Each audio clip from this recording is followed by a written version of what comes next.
ताकि मैं जाके वापस आ सकूँ, अपनी मदर से मिल सकूँ उस टाइम पे। कि ना पीआर नहीं आई मेरी अभी तक। और इन फ्यूचर 4 प्लान्स? साल। My mom left when I was 8. I mean 9. आज मेरा जिक्र है मेरे बहू बेटे थे मिलन ने।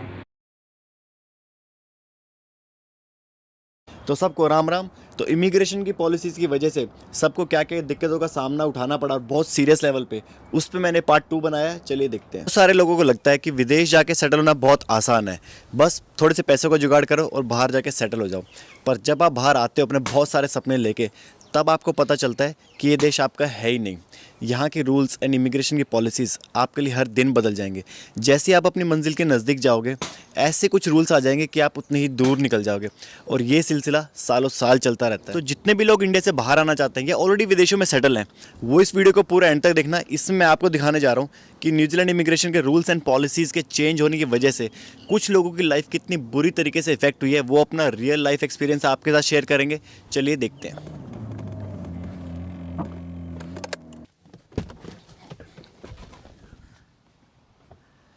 तो हम आ चुके हैं मीनाक्षी चौधरी जी के घर के सामने। चलिए उनसे आपको मिलाते हैं। वो अपनी रियल लाइफ स्टोरी आपके साथ शेयर करेंगी कि इमिग्रेशन की पॉलिसीज़ और रूल्स की वजह से उनकी लाइफ में क्या क्या चेंजेस आए हैं। चलिए देखते हैं। तो आप ये बताएं हमको कि आप कौन से साल में यहाँ पर आए, उसके बाद आपकी जर्नी कैसी रही? मैं 2015 में स्टूडेंट वीज़ा में इधर आई थी जी। 2015 के मिड में स्टूडेंट वीज़ा में आई थी। उसके बाद जॉब सर्च वीज़ा जो प्रोसेस इनका होता है वो पूरा किया मैंने। 2017 में पूरे पॉइंट और कागज जब मेरे पूरे होते थे तो मैंने यहाँ पे पीआर डाली, जो रेजिडेंट वीज़ा डालते हैं। 17 में इन्होंने डिक्लाइन कर दी। सारा कुछ रिक्वायरमेंट पूरी करने के बाद भी, पॉइंट्स भी और जो स्टडी से रेलेवेंट था हर चीज़ करने के बाद, फिर 2017 में मैं आईपीटी में अपील डाली। अपील मेरे फेवर में आई 18 में। फिर वो सब प्रोसेस दोबारा से शुरू हुआ। सारे पेपर वर्क और ये सब दो, डिपॉजिट करो, एम्प्लॉयर से लो, करने के बाद फिर सारी रिक्वायरमेंट इमिग्रेशन की जो उनके एनएसको कोड के अकॉर्डिंग था, सब कुछ करने के बाद फिर उन्होंने 2021 में दोबारा डिक्लाइन कर दी बिना किसी जेन्युइन रीजन तो के। 4 साल से आप अपनी फाइल के ही आगे पीछे बस फॉलो उसी अप के में लगे घूम हो। रहे हैं। आज ईमेल आ गई, ये भेज दो, आज ईमेल आ गई, आज इस साल का भेज दो, आज इस साल का भेज दो, पे स्लिप भेज दो, सब तो कुछ इसमें भेजने के कितना बाद इसमें कितने पैसे खर्च हो गए अप्रोक्सीमेटली? देखो 3 लॉयर इसमें इन्वॉल्व थे, 3 से 4 लॉयर Okay. शुरू से लेके, जैसे जो टॉप मोस्ट लॉयर थे मैंने वो करे। और अगर मैं सारा कैलकुलेट करूं तो 40 से 50 हजार डॉलर में लगा चुकी हूँ। बहुत ज़्यादा टाइम एंड पैसा वेस्ट हो गया टाइम, आपका। पैसा, दिमाग, काम के साथ साथ कागज इकट्ठे करने, हर चीज करना आसान नहीं था। अभी तक भी आपकी पीआर आई नहीं है? ना पीआर नहीं आई मेरी अभी तक। और इन फ्यूचर 4 प्लान्स? साल फ्यूचर प्लान देखो, मेरा बेटा यहाँ बॉर्न है तो ऑब्वियसली वो तो चाहता है कि यहीं रहना है उसने। ओके, वो तो कहता है न्यूजीलैंड मेरी कंट्री है। ठीक है। बाकी तो टाइम लेके सोचेंगे। इतना पैसा एक कंट्री में लगाने के बाद मुश्किल है सोचना कि किसी और कंट्री जाएं, यहीं रहें या फिर इंडिया जाएं। मुश्किल है इतना पैसा लगाने के बाद सोचना। Paren, where do you want to stay? In New Zealand. Why New Zealand? Because I'm Kiwi boy. You like New Zealand? Yes. Okay, thank you. बच्चे जहाँ पर पैदा होते हैं उसी को अपना घर मान लेते हैं, और माँ बाप दिन रात मेहनत और कोशिश करते हैं कि उनके बच्चों के सारे सपने पूरे हो सकें।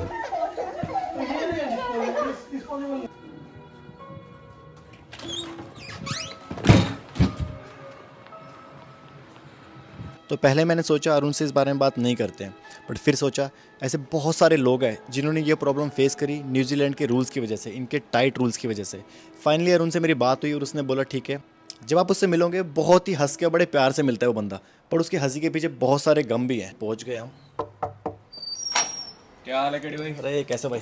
ओ ठीक हो? बढ़िया एकदम चिल। क्या कर रहे थे? बस कुछ नहीं यार, रिमोट गुम गया। रिमोट ढूंढ रहे हैं घर का, क्या ना? रिमोट गुम हो जाता है भाई अक्सर। रिमोट गुम हो गया भाई, कनेक्शन देख रहे हैं। आप बताओ कैसे घर पे सब? सब बढ़िया चल रहा है। मैंने कहा तो आज आपसे मिल लेते हैं भाई, बात कर लेते हैं थोड़ी सी। सही है भाई। आओ बैठो। जी। तो भाई आप न्यूजीलैंड कब आए थे और उसके बाद की जर्नी के बारे में बताएं कुछ। न्यूजीलैंड के 85 में आया था, अराउंड 2016 में मैं आया था यहाँ पे, स्टडी वीज़ा के ऊपर आया था। तो आफ्टर दैट अभी हालात कुछ ऐसे हैं कि अभी भी स्टडी वीज़ा पे ही हैं, जस्ट बिकॉज ऑफ कि कुछ पॉलिसीज़ गवर्नमेंट की कुछ ऐसी आ गई इमिग्रेशन की, जिसकी वजह से मेरे को 2 बार स्टडी लेनी पड़ी। मेरे को वीज़ा स्पॉन्सर नहीं हो पाया, डबल टाइम वेस्ट भी हुआ है। और सोच के तो ये आए थे कि टाइम से पक्के हो जाएंगे, बट आज जो सिचुएशन है उसको देख के तो यही लगता है कि आगे अभी कुछ दिख नहीं रहा कि ऐसा कि कुछ होने वाला है आगे। एक और सवाल करना है जो मैं आपके बारे में जानता भी हूँ कि कुछ टाइम पहले आपके डैड एक्सपायर हुए थे, उनकी डेथ हो गई थी, तो आप इंडिया नहीं जा पाए थे। हम सबको पता था और बुरा भी लगा था, बट वो ऐसा क्यों नहीं जा पाए थे, क्या हुआ था? केडी भाई, डैड का आपको पता ही है कि फरवरी में कुछ एक्सपायर हुए थे इस साल। तो जब पता लगा था तो तब तो यही था कि राइट नाउ फ्लाई कर जाए यहाँ से। बट जब थोड़ा सा घर पे बड़े लोग आए तो फिर उन्होंने थोड़ा समझाया कि अब जो होना था वो तो हो चुका है। क्योंकि आप उस टाइम पे इमीडिएट पहुंच नहीं सकते थे, कोई ऐसी बिल्कुल, flight नहीं, immediately हाँ, पहुंच जाते। तो इमिडिएटली पहुंच भी नहीं सकते। एंड देन उसके बाद उन्होंने थोड़ा समझाया, बैठे हुए उन्होंने मेरे को फ़ोन पे यही समझाया कि यार अब जो तेरे पापा का एक सपना है, जो उन्होंने देखा है कि एक अच्छी लाइफ जिए तू बाहर जाके, तो एटलीस्ट वही पूरा कर दे, वही उनके लिए सब कुछ होगा आगे। बिल्कुल, मैंने उस टाइम बहुत हाथ पैर मारे। मैंने इवन की हायर अथॉरिटी से भी कुछ बात, मैं ईमेल्स की मैंने अपनी तरफ से, बट कि उन्होंने मेरे को एक रिप्लाई किया कि सामने से कि न्यूजीलैंड की पॉलिसीज़ ऐसी हैं कोविड के टाइम में, वो बॉर्डर आपको एक्सेप्शन दे नहीं सकते आने जाने के लिए। तो यही था भाई बस दिल में कि भाई अगर पहुंच जाते तो ठीक था, बट अनफॉर्चुनेटली उस टाइम पहुंच नहीं पाए। और अभी जो है डैड का सपना, बस उसी को पूरा करने में लगे हुए हैं। तो थैंक यू, आपने टाइम दिया हमें। वेलकम केडी भाई।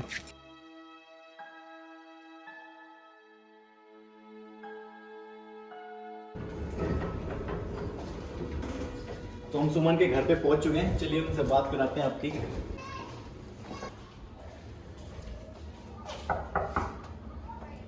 हेलो, राम राम जी, कैसे हो? तो सुमन, आप न्यूजीलैंड कब आए थे और आपकी आने से पहले क्या प्लानिंग थी? मैं मार्च 2020 में यहाँ पे आ गई थी। मेरे कॉलेज स्टार्ट होने वाले थे मार्च में ही, बट मेरे पार्टनर ने सोचा कि पहले तो चली जा, मैं बाद में आ जाऊँगा। पीछे कुछ पेपर वर्क वगैरह देखने थे, उसको अपनी जॉब का देखना था, कर कुरा के वो आने वाला था। ओके। मुझे था कि सिर्फ मुझे 2 हफ्ते तक वेट करनी है कि 2 हफ्ते बाद वो पहुँच जाएंगे, मेरे को ज्वाइन कर लेंगे।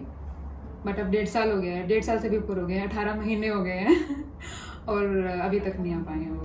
तो आई थी तब मैंने बैक पैकर, ये जो अपने होटल होते हैं, हॉस्टल्स थे एक्चुअली, वो बुक किया था क्योंकि अकेली आ रही थी। नया स्टूडियो अपार्टमेंट लेने का सोचा था हमने, देख के आई थी मैंने। एक तो मैंने फाइनल ही कर दिया था क्योंकि वो 3 दिन बाद तो आने वाला था विक्रम। फाइनल करके जैसे ही मैं घर पहुंची, वो न्यूज़ मुझे मिली कि भाई अपना वो रेड पट्टी आ गई इस पे वेबसाइट पे कि इंडिया से भी सारी फ्लाइट जो है बंद कर दी है। उसने जो वो भी छोड़ दी है वहाँ पे, क्योंकि यहाँ आना का नोटिस पीरियड दे दिया था, घर रेंट पे दे दिया। अरे यार क्यों ही, साथ ही आ जाते, इससे अच्छा तो क्यों ही हमने डिले किया। ये सामान सब पैक करके आई थी मैं, मेरा आधा सामान उसके बैग में था।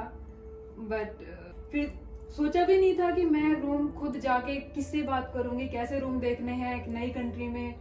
मुझे भी नहीं पता कैसे सेटल करना है अपने आप को, चीज़ें, ये ग्रोसरी स्टोर कहाँ है या आसपास मैं कैसे कम्यूट करूंगी, इधर उधर जाना भी है तो रूम वगैरह देखना है। तो हॉस्टल में जो मेरी फ्रेंड बनी है, कोरियन फ्रेंड थी, एक यूएस की थी, उन लोगों ने काफ़ी मेरे को मेंटल सपोर्ट दिया कि कोई बात नहीं, हम भी फैमिली ही हैं, बट फैमिली सपोर्ट ही होता है। फिर अपना पार्ट टाइम जॉब भी देखनी थी, खर्चा तो निकालना ही था सारा यहाँ का। 1 साल तक जितना कोशिश मैं कर सकती थी मैंने खूब कोशिश की अपनी बैलेंस करने में, इमोशंस को, अपनी स्टडीज़ को, फैमिली को।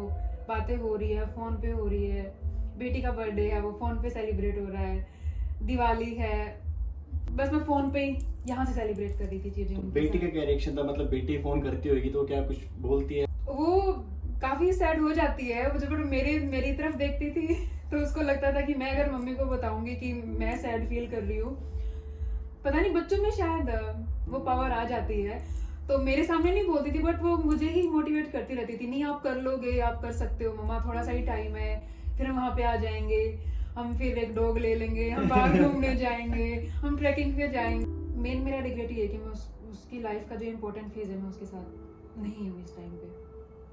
और लास्ट बर्थडे पे उसने सोचा था, मतलब ये विश मांगी थी कि नेक्स्ट बर्थडे पे आप मेरे साथ होगे। नवंबर में है उसका बर्थडे, अभी आने वाला है। 3 बार वो लोग अप्लाई कर चुके एक्सेप्शन के लिए, बेटी के लिए। यही छोटी सी उम्मीद है बस मेरी कि सब कुछ ठीक हो जाए और मैं अपनी फैमिली के साथ रहूँ। Hello, my name is Anjanika Radhika Singh and I'm from India.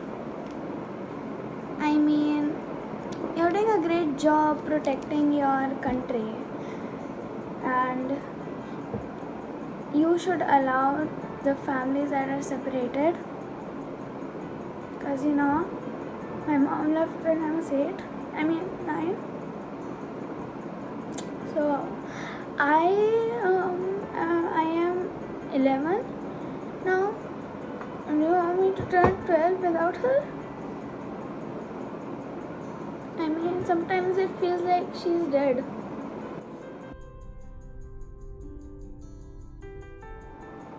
I mean, you're big, you can work through everything. Sometimes I feel like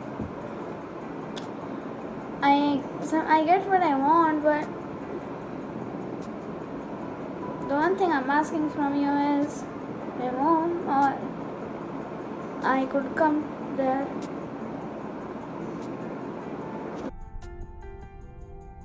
बहुत सारी माएँ अपने बच्चों से मिल नहीं पा रही कई कई सालों से।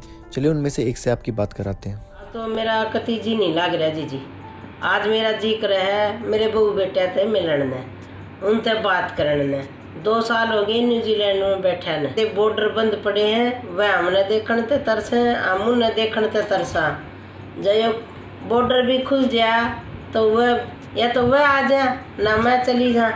मेरा भी बहुत जिक्र है, मैं जहाज में बैठ के मेरे बहू बेटे तो जा बहुत फीलिंग आओ है। कई बार जब शामी आवेंगे तो माँ बेटे गला मिलांगे, बहू मिलेगी, मेरा ने के सोची जाओ।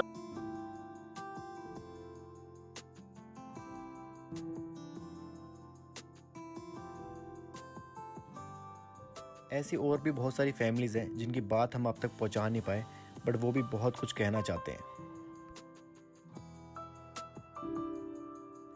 अगर आप लोगों को वीडियो पसंद आई है तो इस वीडियो को हर उस इंसान के साथ शेयर कर दें जो ऑलरेडी बाहर रहते हैं या फिर बाहर आना चाहते हैं। जल्दी मिलेंगे नई वीडियो के साथ, तब तक के लिए सबको राम राम।